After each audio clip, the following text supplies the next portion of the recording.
Pagre-regulate sa social media platforms at pagpapanagot sa kanila ang nais ng ilang mababata sa Senado. Kasunod yan ang mga insidente ng karahasan na napopost online. Nakatutok si Mark Salazar. Kasunod ng mga insidente ng pamamaril sa loob ng mga eskwelahan kung saan ilang estudyante na ang namatay at nasaktan, namumuro sa Senado ang mga social media platform dahil sa pagkalat ng mga content na nagtuturo ng karahasan sa bata. Algorithms are deciding what they see next. One video leads to another. One search leads to another community.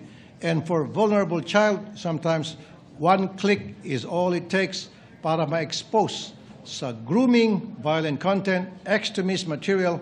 Kailangan bang i-post yung larawan ng batang shooter sa Zamboanga na may mga mahal din sa buhay na duguan? Kailangan din bang ipakita yung mga batang perpetrators sa Tacloban? Policy written on a website means very little if your algorithms and moderators allow prohibited content to be uploaded online and remain there for millions of people, including children, to see it.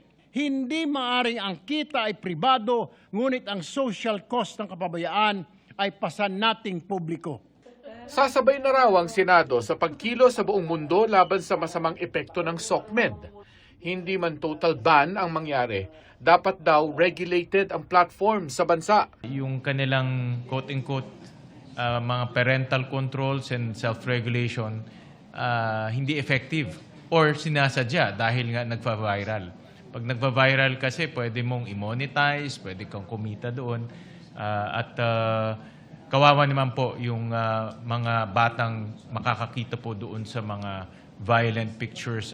Para raw mapanagot ang mga social media platforms, dapat may country representative sila rito. Mahalaga yung magkaroon talaga ng juridical entity. Importante po na ang bawat entity na iyon ay may opisina dito mismo sa Pilipinas para kung kailangan makipag-ugnayan sa kanila, yung mga law enforcement authorities natin, yung mga investigators natin, ay mas madali po nilang maisagawa. Ang Malacanang ipinunto rin ang mabagal daw na pagkilos ng mga online platform tuwing may reklamo.